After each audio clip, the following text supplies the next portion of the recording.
Views expressed on this program are those of the hosts, guests, and callers, and are not necessarily those of this station, its management, or other advertisers.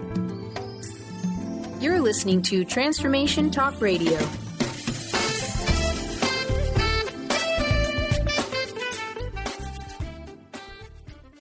The rug was pulled out from underneath her. She didn't feel confident. She didn't know if she could make it. Yet she rose like the phoenix, leading herself and her family into a new beginning. And you can too. Are you ready? The Cornelia Stephanie Show Lady Boss knows what women want: to be free to speak their voice, live in financial freedom, and build businesses that radiate wealth, leaving legacies we can be proud of.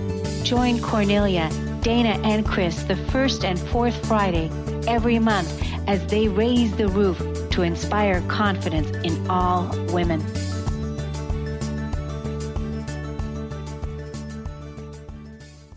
Welcome, everyone. Welcome. You're listening to the Cornelia Stephanie Show, Lady Boss today, and I'm with my co-host, Dana Theriault. Welcome to the show, Dana. Hi, thanks. Hi, we are here to talk about Handle the Lump, Heal Your Life Part 4, right? And I am super excited about the topic that we have and the very special guest that we're going to introduce to our audience today. But first, I want to say a little bit about what this show is going to be about. Ladies and gentlemen, get your pen and paper ready, because we're going to enliven and inspire you with some amazing conversation today. And that is about exploring the relationship between what's happening in your life with what's happening in your body. Do you agree that disease in your life is directly or indirectly linked to disease in your body? How important is mental health when it comes to health and healing in the physical body? What about our standard care in modern medicine? Should mental health care be a necessary prescription when treating chronic illness or disease? That's going to be our topic today. And so I'm looking so forward to diving into this topic, because we are at an evolutionary time on the planet, and that is to really allow our physical bodies to heal, to rejuvenate, and regenerate. And that's what we're able to do. So Dana, let's talk about this, and let's go over let's do a recap for the audience. What do you say over the last 3 shows and the progression that we've taken to get to this point? Yes, let's. And you had said initially that this would be an organic evolution, and I'm really happy to see that you know the drill, you know how this works, and that's exactly how everything rolled out. So we came out with the first story about diagnosis. Then we talked about, Dr. V, we brought her on, and all about breast cancer. Then we had Anne Fonfa on, and she talked about all types of cancer. So it's organically expanding. So I love how we're going into this new direction now too. So it's kind of we're dealing a lot with the consciousness too of chronic illness and what we can do. And I love the new conversation. It's really exciting that it gets into health psychology and positive psychology. So the recap in the last one, Dr. V really taught us about cancer's cancer, and we can all explore the root cause. And Anne Fonfa talked about the importance of risk reduction. Remember, she made that big distinction. There's prevention, which is only the absence of disease development, and then there's risk reduction. And she talks about risk reduction for developing disease and also for dealing with adverse effects and harms. And she brought on so much stuff. And what was beautiful about that conversation was that it's helpful for every type of cancer, whether it's, all types of cancer. And she made the comment that not everyone will benefit from chemotherapy, but everyone may get side effects from it. So I wanted to clarify too that it's not to say that it's an automatic that everyone will definitely get side effects, but down the road, sometimes there are some things that come up. So it requires a level of health to handle conventional treatment too. People don't get sick because they get a cancer diagnosis. They have a sick body first. And so a level of health is required to go through the conventional treatments like Anne was saying, she didn't want to do the chemotherapy, not because she was just totally opposed to it. Her body really could not withstand it, so chemically sensitive. And she and I both had some similarities too. If you remember, we were both 44. We both had 18 lymph nodes removed. And for both of us, when I said I had walked the two paths, I got tattooed for radiation just in case. She had the similar experience that our hearts are irregular in their positioning. So we had to go through machines that would have been very specialized with a specialized breathing apparatus. So we were at an increased risk for heart damage. So these are things that it's not about, are you going to do natural or are you going to do conventional? Sometimes with no judgment, there's looking at what the body can withstand. So those are some clarifications that are important to make, that it's not just because she was a rebel about not wanting to do radiotherapy as a nuclear activist. Her body was really at risk for that. So those are important conversations to have. And respect is a big thing. Empowered choice is what we're talking about. That's the common theme and the common denominator. It doesn't matter what people choose, what they want to do. It's just whatever they decide, just let's power up behind them for whatever their choice is, because it's individual. And not everyone. It is individual. And I think that's the new path. I think that's going to be the way that it's about empowerment, and it's about listening to each and every person's body and each and every inner authority of, what is it that what is authentic for you. And we're going to dive in more about the emotional body, which that this is what I personally specialize in with my own life and with my clients that I've worked with over the years. And also, this was my book that I wrote on how I healed my body with my emotions, and how you can too. And as we are going deeper into this conversation of emotional and mental health, we're going to discover, where does all this begin? Where does all this begin? And I want to also share with the audience that if you have not listened to our previous podcasts, that they are so informative, and we're getting so much great feedback from people that are really resonating with the messages and the doctors and the specialists that we've brought on. And so you can go to Cornelia Stephanie YouTube, and the Handle the Lump, Heal Your Life series is there. And share with us where you are and what you're discovering, and ask questions on the YouTube feed. You can subscribe to the YouTube channel, because there you're going to be able to be alerted whenever we have a new show that's coming out. And we're bringing amazing experts in the field in this new paradigm, in this new path that we're moving forward. And that's about self-healing, liberation, and really tuning into our own body's intelligence, right, Dana? Yes. We've talked about this, moving out of the paradigm of separation. We're really totally in unity here. I really believe that too, that it's not mind and body. It's not either or, it's both. This is the new paradigm. This is where it's going. And we can get into the evidence of it too. So it's a new conversation. It's very exciting. And this is the time. It is exciting, and it's exciting because we're living longer, and we're choosing to empower ourselves with, better ways of living and being, and questioning the things that we're told. We're not just taking, someone says so-and-so, and, the doctor says so-and-so. I really feel like every doctor, every medical system, hospital and whatnot is there to support you in your evolution for greater health, right? For better health, for better well-being. And, but really asking the medical establishment where they are getting their information from, and why is it that they think the way that they think, and is that really best for you?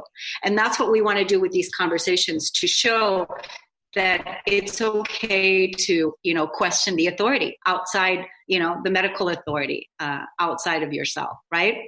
Right, agreed. I like that you made the point that the healthcare providers, the healthcare practitioners are there to support it. And I think it's health supportive to operate from that place of faith, giving benefit of the doubt.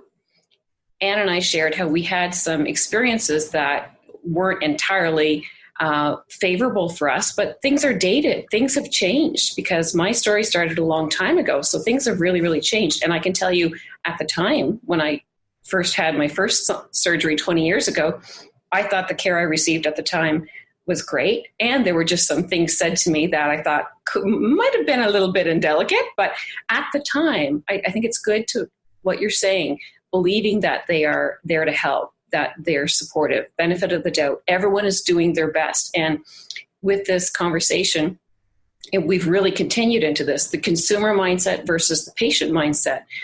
There's something that kind of, with a patient mindset, it can maybe signal something about powerlessness, perhaps. There's just like, on a receiving end, what will you do for me?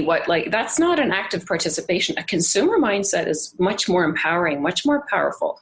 And Anne made a fantastic point last time, the importance of asking the quality questions, because everyone appreciates the truth. If you don't know the answer, I love it when someone says, I don't know. I can work with that, but don't make something up or negate something. She was saying, she made a wonderful point, asking a question about an approach. If everyone goes on and Googles and does an internet search, and asking a question. And then if the doctor says, oh no, that's not a possibility. And her question is specifically, what is your evidence that it will not work? Because if they say, I don't know, great, they don't know. And I was very specific to applaud the staff that I worked with. And I said, I respect and appreciate your scope of, brilliance in your practice.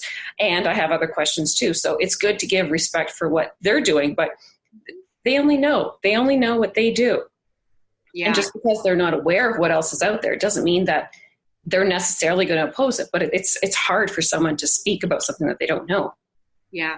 Dana, I've never told you this story, but when I was in the beginning, when I first started doing this emotional core work and the work that, that I do with myself and clients and how I healed my body, I had a diagnosis. I went in and I had a diagnosis of they wanted to remove 2 growing cysts, large cysts on my ovaries. And they gave me a diagnosis by saying that, it could be endometrial cancer, right? If I don't have this removed. And I remember I was like already heavy into my work. And I had a colleague of mine say, now is your time really to test out what it is that you truly believe in and the work that you're doing. So then when I looked at what this cyst is, and what the boil is, what that energy is on my womb, on my ovaries, I decided to heal it myself. And so then when I contacted back the doctor, and said, I'm not going to have my ovaries removed, I'm not going to do that, they were panicking because they really wanted to tell me that I should do that. But I was listening to my own internal guidance of, this is what I teach and this is what I believe in. And so now I want to go into what is the cause of this and heal these cysts myself. And then that's what I ended up doing. And it was a really empowering experience because I discovered that those cysts there were boils of anger that were stored on my creative womb. And when I realized all of that and then changed my diet and changed my belief system and really started releasing the emotional suppression in that, I was able to heal and recover and remove, the cysts myself without having my ovaries removed. But that was a scary time. And also it was a scary time because I was really tested to stand up for what I believe in when they told me that, I really should have it removed. And I didn't agree with that. And that was literally, 8 years ago. And I'm so glad that I did that. And so that story is in my book also. But I wanted to share that because this is what we're talking about today, is really discovering what it is that we're capable of, the healing that we're capable of, what we can overcome, and that whatever you're diagnosed with, that there's a reason, and also there is a way that you can recover from that, right? So How about if we do this? We're ready to bring on our guest, and let's take a quick break before we do that, and then you'll introduce us to our special guest today. How about that? Let's take a quick break.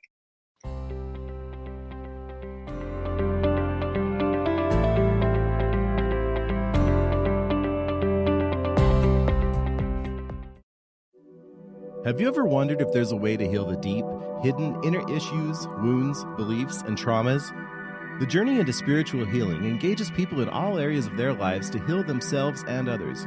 Tune in each month on Transformation Talk Radio as Dr. Jaffe brings conversations of healing of body, mind, and spirit as he merges the excellence of traditional medicine with the beauty of spiritual healing. For more information about Dr. Jaffe, this show, and his work, visit drjaffemd.com. How would you like increased health and vitality? How would you like to avoid the onset of disease as well as slow the aging process? This is all possible through a simple, safe, and natural process. Every day we are either moving toward wellness or away from wellness. Hi, I'm Mary Jane Mack. I'd like to be your partner in achieving optimal health. Contact me now at maryjanemack.com or call 425-392-0659. Visit maryjanemack.com. Living Lighter Radio with Jason and Patricia. We have an ecosystem approach to your life. Tune in weekly every Monday at 1 p.m. Pacific on Transformation Talk Radio as we, Jason and Patricia, discuss what's truly holding you back. We offer you the tools you need to reach your goals and at the same time be living lighter. For more information about Living Lighter, visit www.livinglighter.org. Are you your story? Or can you change your story? Can you change what you believe to be true about yourself and your circumstances as part of your healing journey? What if you were to change your expectations? What if you were to invite ease and cooperation into every day and then step back and see what happens? It might just be easier. I'm Megan Edge, and I hope that you'll join me on my new radio show, Playing on the Edge, Radical Change with Ease, with my co-host Dr. Pat on Transformation Talk Radio. I look forward to seeing you there. Want to find out more about Megan Edge? Visit her website at meganedge.ca.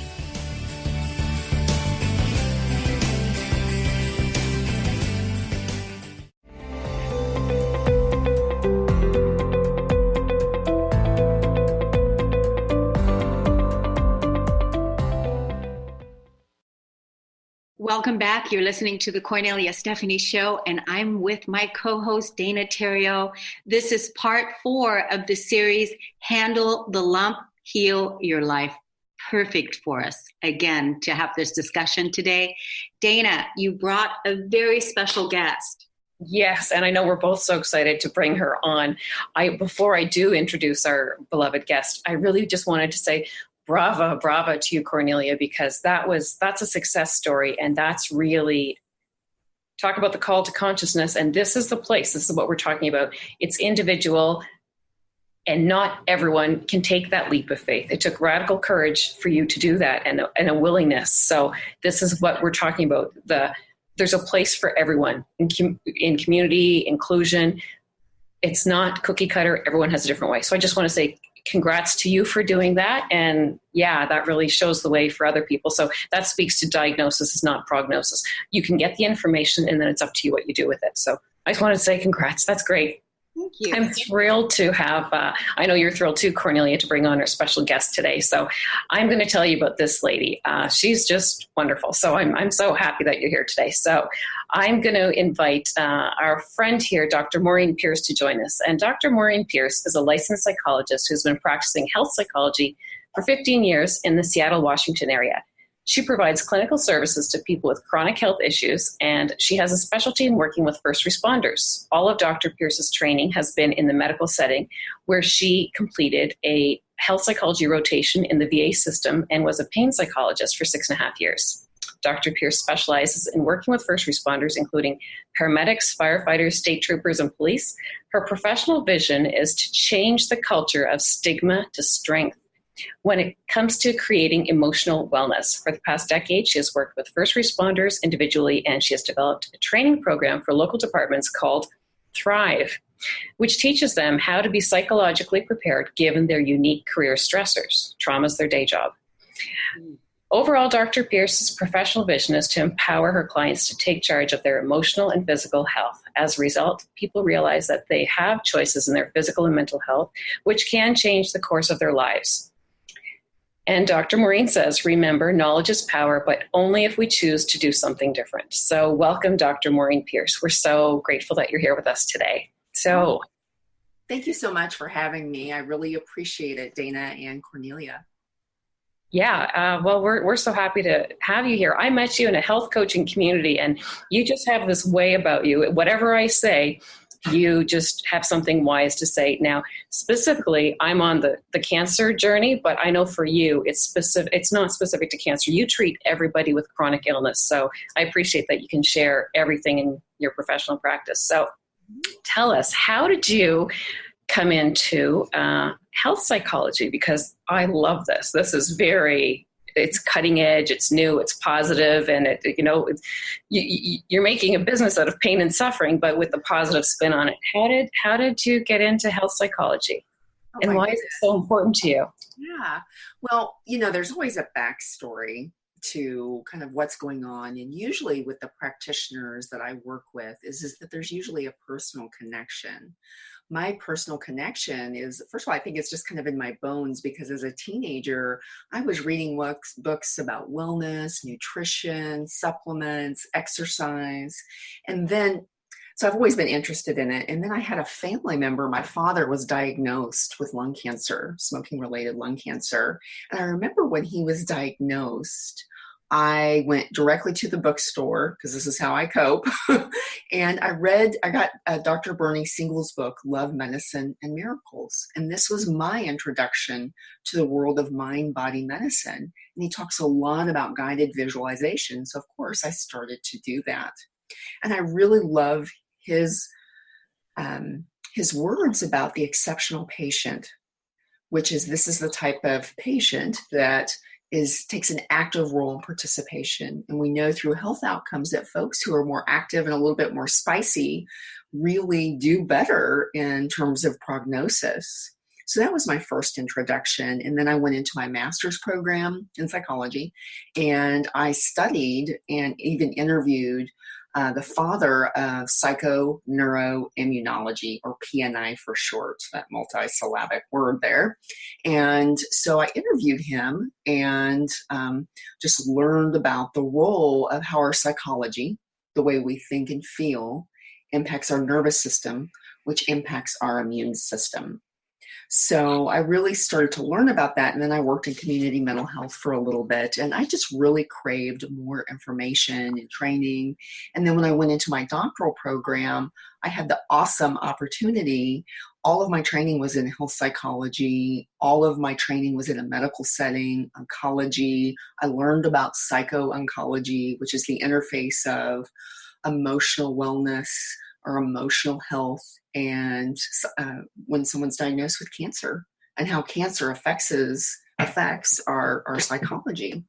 And so I just had a number of opportunities to work in different medical clinics and in family practice residency program. I trained physicians on how to assess or how to reach someone with the person you're sitting across from.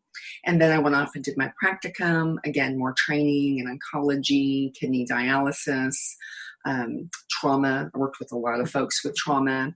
And then I was doing a grand rounds training once I moved here to Seattle, and I met Dr. Taylor, who is a pain physician.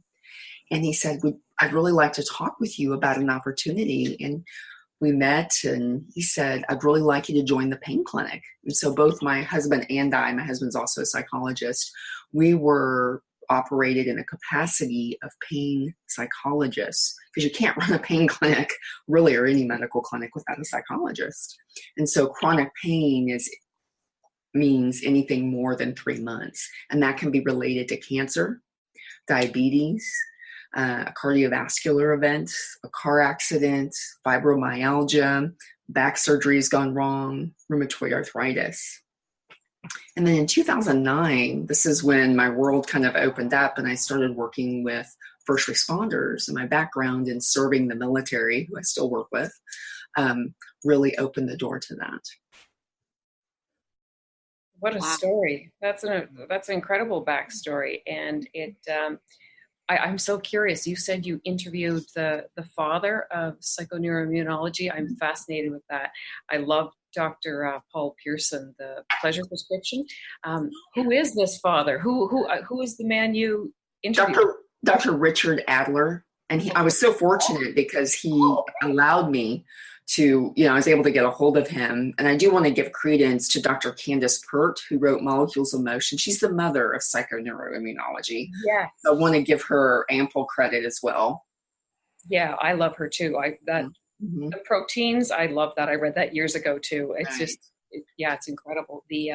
And the book you talked about, Dr. Siegel, I have that in my library, but I've yet to tear it open yet. I've heard wonderful things about that. So that just takes us into the next conversation, if we could go into the beliefs, because I had in university too, I had chronic fatigue syndrome. So I think I've always had a compromised immune system. Do you want to speak to anything about that fascinating conversation about say it again, what are the three letters? Psychoneuroimmunology. Some say psychoneuroendocrinology. So endocrinology, yes. So there's a couple of different ways to say it, but I go with psychoneuroimmunology. So we've got our psychology. So the way, who we are as a person, how we think and how we feel, because our thoughts and our emotions are nerve impulses. And that kind of creates a web or a highway directly to our immune system and to our nervous system.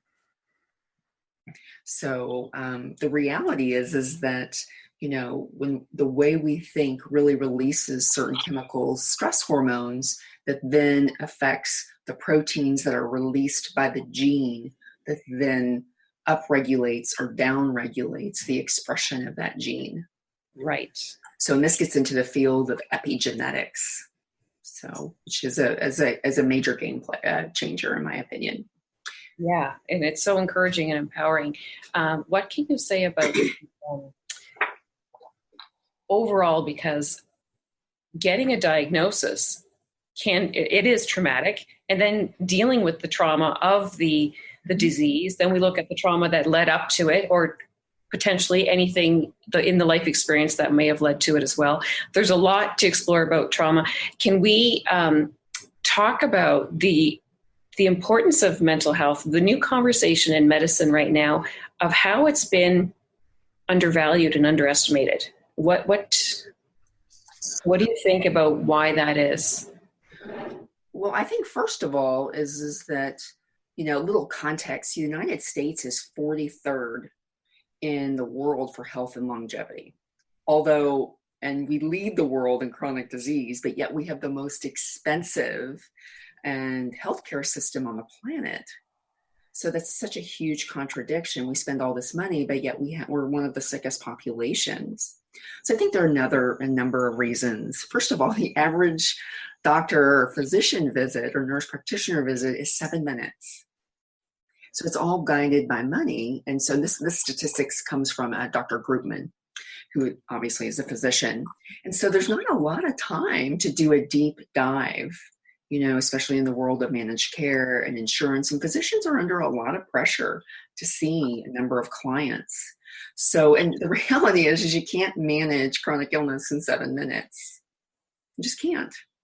And so my experience in working in medical settings is that many times there's only barely enough time to focus on physical issues, but the tools to address the physical issues are prescriptions, procedures, surgery, come back next week.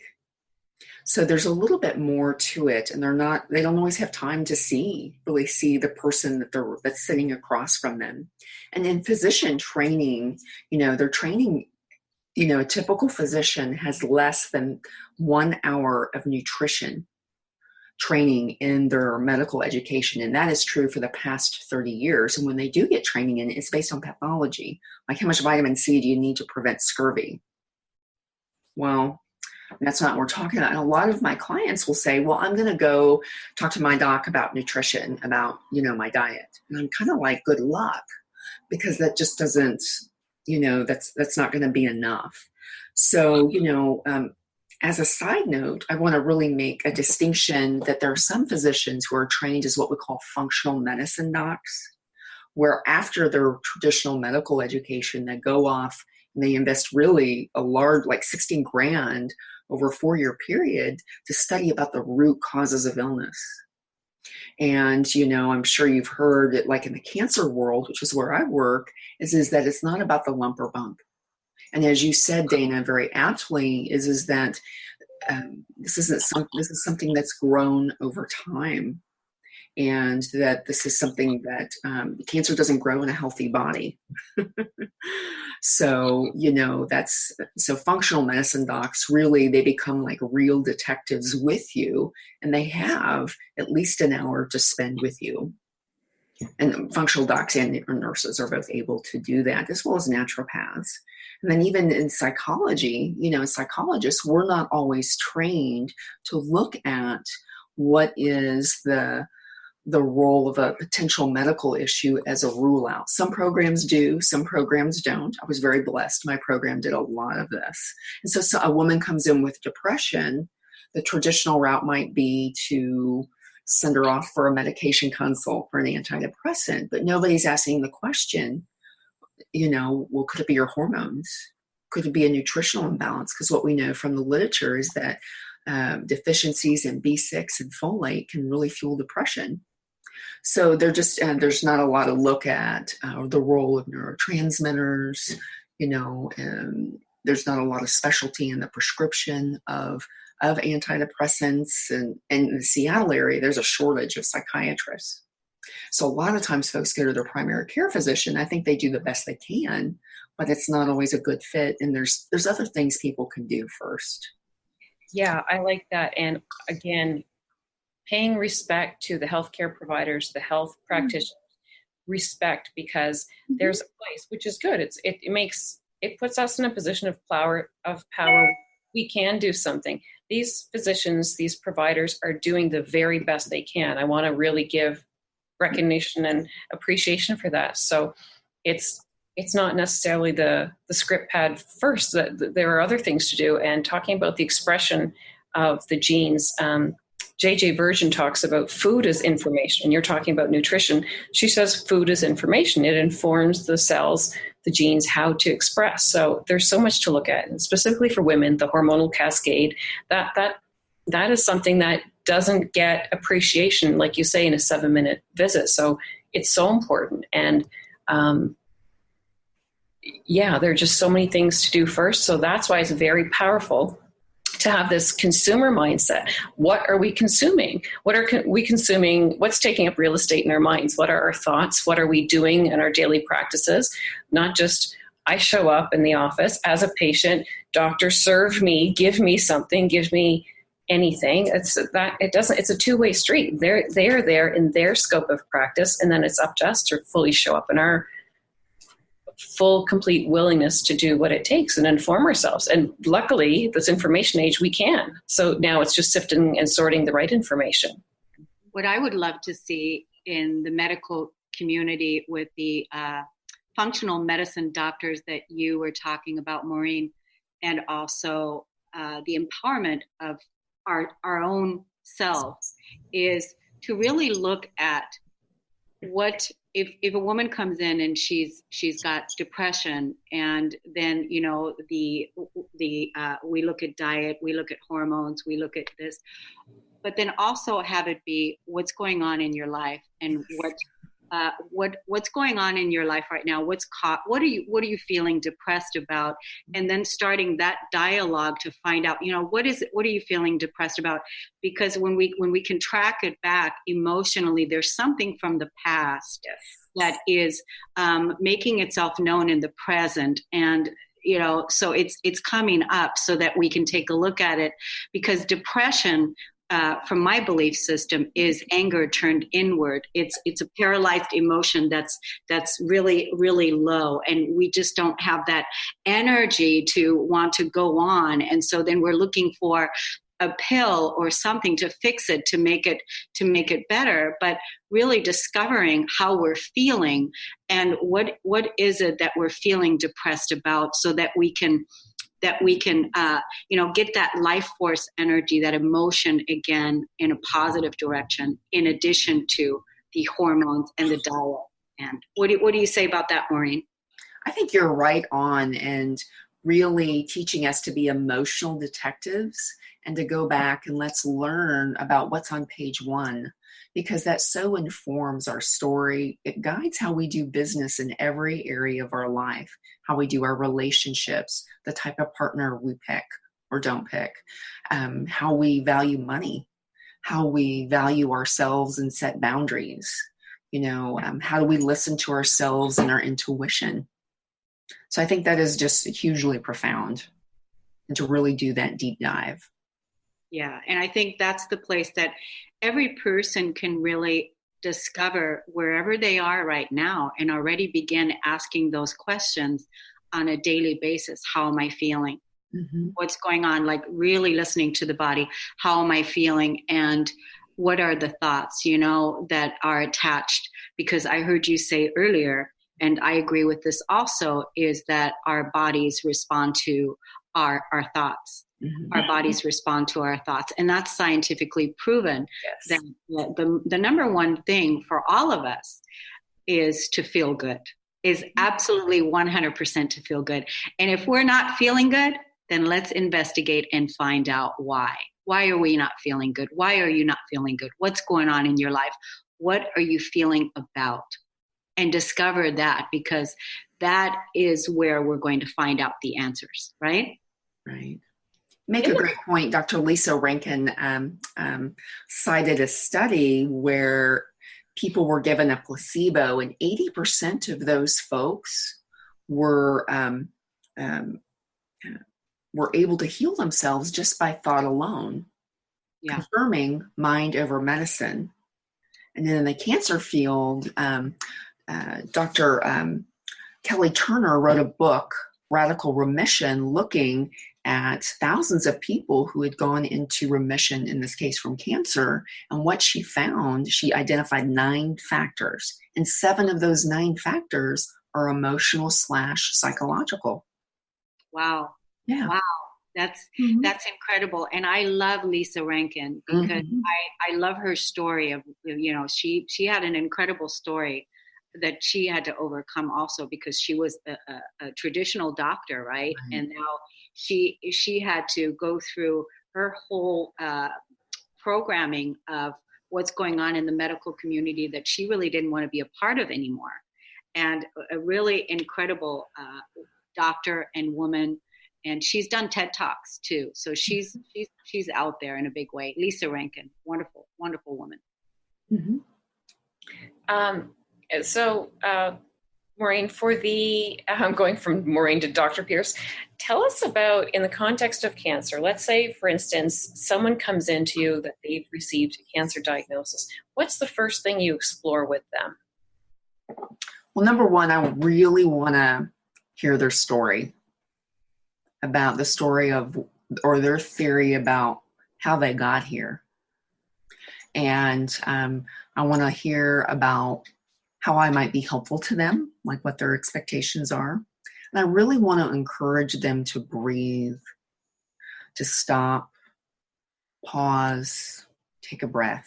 And I tell women, and some of the men I work with, some of the first responders and female first responders, to envision a stop sign. S is for stop, T is for take a breath, O is for observe, P is for proceed. And that really, and even Dr. Nasha Winters, who wrote the Metabolic Approach to Cancer, she has a little free guide that I've referred my clients to. And the first step is to breathe.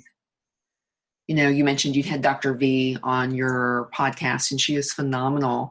And she talks about that as well. Breathe. What Yeah, that's right. Thanks for bringing that, because like you, to keep me honest, keeping it real here, let's talk about the doctor that you just quoted, because I'm going through it in real time right now. You were so great with your words. I'm a wee bit scared right now. I'm not going to lie. I'm hanging on to faith because I did remember, Dr. V said to me, what about those test results? So I had my Canadian doctor send the results to the States. And what do you want to say to me? Testing, what do we need to know about testing? Because I'm I'm going away next week and I just didn't want to deal with getting the results. What do you want to say? This is a really good point about testing and information. Talk to me. So, with my clients and, so many, folks in my practice are afraid of test results. And I think that's really normal and understandable. And so the Dr. Naisha Winter, she talks about test, assess, and address. So you've done the testing, and, you're trying to get an assessment, but you have to be ready for those results. And so it's okay to take a pause, to step back, when people are getting test results, I also ask, okay, well, what else is going on in your life? Oh, we're moving this weekend and I don't want that to interfere. Or, I'm thinking about having some hard discussions with my spouse, or, whatever else my son has a baseball tournament this weekend and I don't want to be a mess. So learning how to pace that out, and it's information. Yes. That's all it is. And I really try to follow the guidance of Dr. V, it's information, and you don't have to fear cancer if you have the right tools and mindset, and that there are things that we can do to, work through that. And, right. One step at a time, and then it's information, and it's going to give you a map about what you need to do next. And freaking out about, test results does nobody any good, because what we know about adrenaline and epinephrine is it'll vamp up tumor growth if someone has a tumor. So. Yeah, so true. So it's just about, keeping me honest with this walk too, because I can say I'm doing this plan and that plan, but at the end of the day, I've got to get the results too. So it's, so I'll be facing the music when I come back. The other thing too, I'd love for you to share the famous ACE study. Would you like to tell us about that? This is fascinating. I love this study. And this is, so the ACE study stands for Adverse Childhood Experiences. So, and it's based off of a 10-item questionnaire that I use in my practice with every client that comes through. And the punchline of the study is that they found a direct link, not a correlation, but a direct link between early childhood trauma and physical and mental health issues. Physical issues included cancer, autoimmune conditions, liver disease, COPD, psychological issues, depression, anxiety, substance abuse, even social problems such as homelessness. So there's a direct link there. And the study was done starting in 1995 by Dr. Folletti and Dr. Anda, and they were actually in a weight loss clinic. And their weight loss program was going well, but patients were dropping out. And they were like, why are people dropping out? And so they got pretty wise, in my opinion. And they were like, okay, what's happening on page 1? So they developed this question. It's 10 questions. You can easily find it online if you just type in ACE questionnaire. And that addresses abuse. Has there been physical, sexual, or emotional abuse? And looks at neglect as well. Such as, did you have your basic needs met? Did your family stick up for you? Were they around to support you? And then household dysfunction, divorce, incarceration, substance abuse, mentally ill parent. And so you answer those 10 questions and you're given what's called an ACE score. I think of it as like a psychological cholesterol number. And it tells you how many, if you've got 4 adverse childhood events, that has a direct link to what they found in their research over 25 years is that people who have 4 more ACEs have a much higher rate or risk of cancer than someone who has an ACE of 0. And they linked the ACE score to all kinds of health issues, and problems with, their relationships. And one of the things that I think is so important, so you may have not seen the questionnaire, but which adverse event do you think was the most profound in causing chronic illness? Abuse, neglect, divorce, incarceration of a family member, mentally ill parent. Do you have any idea? Emotional. Alcoholism, not having your emotional needs met. Or neglect. Okay. Well, here's the kicker. It didn't matter which type of trauma that someone experienced. And here's the reason, because trauma, regardless of what it is, has the same neurochemical imprinting on the brain. And what they found is it changes the underlying brain architecture of the child. And then it sets up, there you go, that hormonal cascade, that role of psychoneuroimmunology. And the second thing that they found is conventional risk factors were at play here in terms of if someone was obese, smoking, drinking, alcoholism, that will certainly contribute to, disease outcomes. And number 3, the role of epigenetics, the role of lifestyle factors has a huge impact. And if you grow up in an adverse situation, people don't learn how to take care of themselves or even know what they need or even value it as a priority. So, and this is replicated science. This is something that has been gone over again and again and again. So this is a tool that I use in my practice. And along with the ACE questionnaire, there's also a questionnaire called the resiliency questionnaire.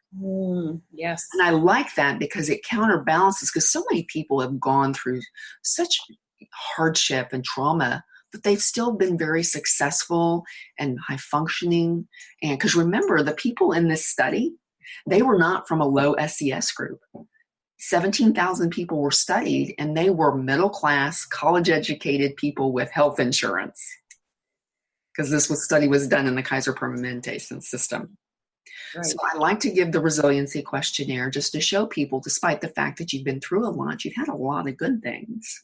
And so the good news is that it's not so much what happens to you, it's what can we choose to do with it. And this gets into an empowerment piece for folks. I love this so much, Maureen. I love this so much. I love that ACE questionnaire. Mm-hmm. And I want to be able to tell the audience again where they can get it. So you said to Google ACE questionnaire. Correct. And it'll pop right up. It's a 10-item questionnaire. And also do the resiliency questionnaire. Just type in resiliency questionnaire and it'll pop up as well. This is brilliant. I mean, this is a great self-empowerment tool right away, where you can look at yourself with self-compassion because I know there's a lot of people that had trauma in their childhoods. I was one of them. I had a lot of childhood trauma, and now listening to you, I can see now why I had to go. I went through all of the things that I went through, and yeah. I love what you're saying. I also love it too, Maureen. And I was listening to Olivia Newton-John on her last podcast with Dr. V, and her latest memoir, Don't Stop Believing. She talks about it too. I love the point that you're making in that the tracks of trauma on the brain, it doesn't even matter what it is. It makes an imprint. And even Olivia Newton-John was saying that everybody has stuff to explore. To connect the dots is great. It doesn't matter what it is, and there's no judgment.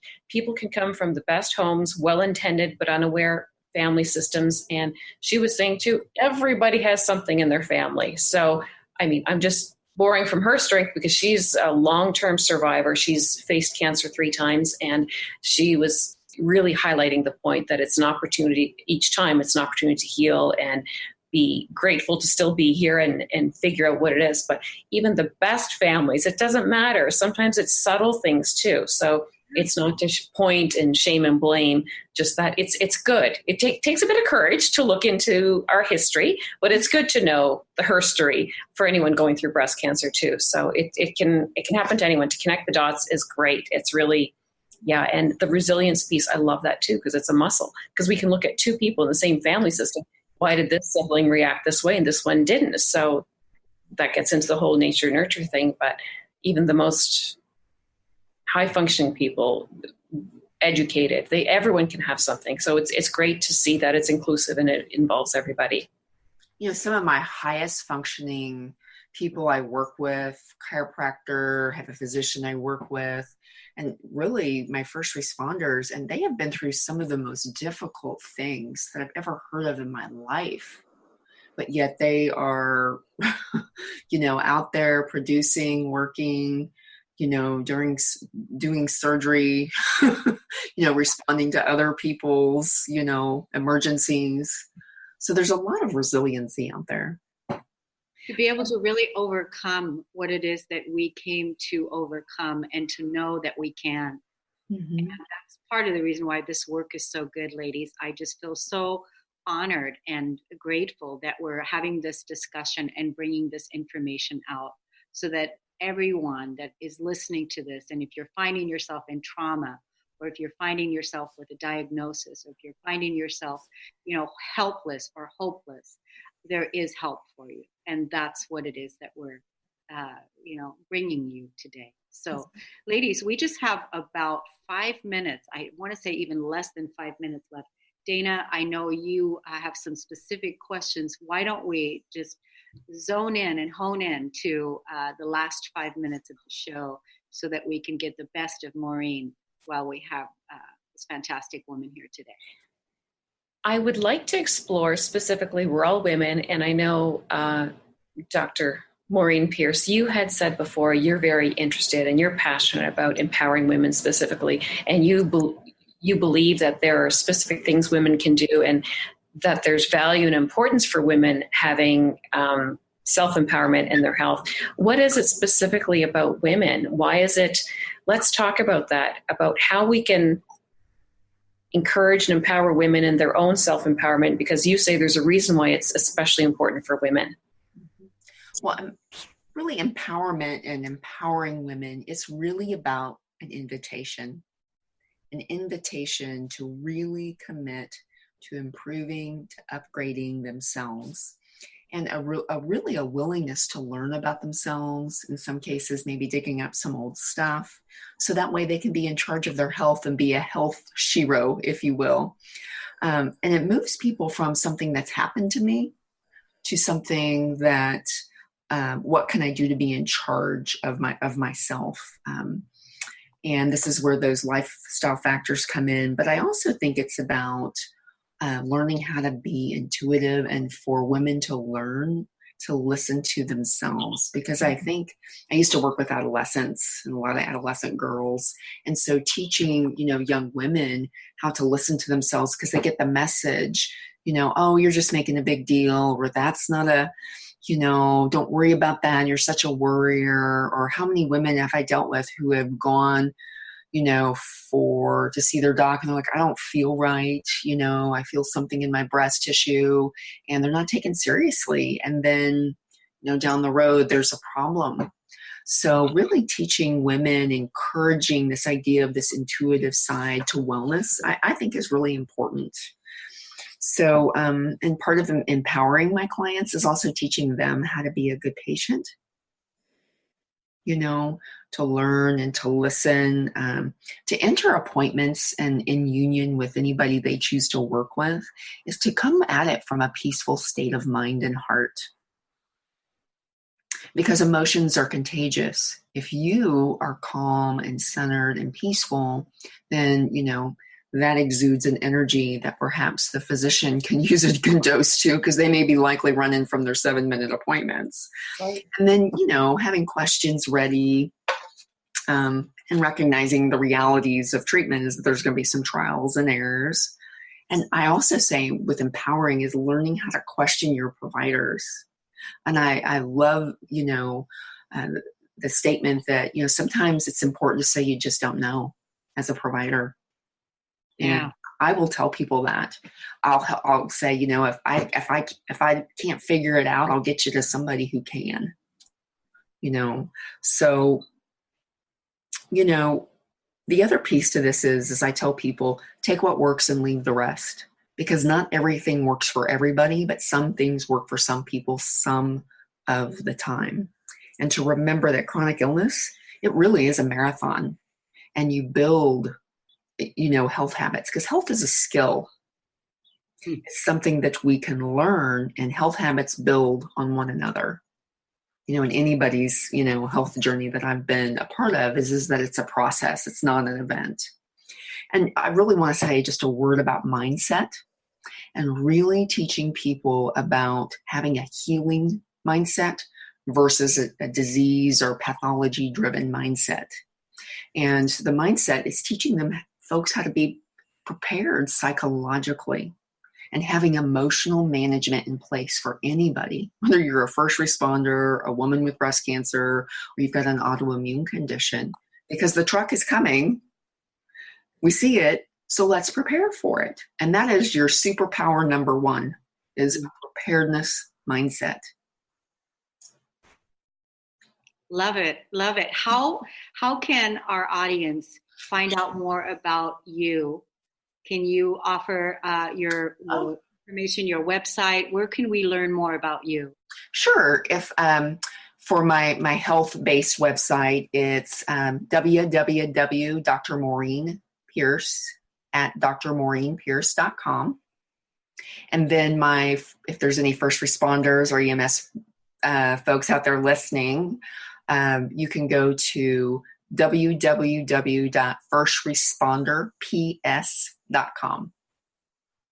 Wonderful. Wonderful. So we just have about a minute and a half left, Dana.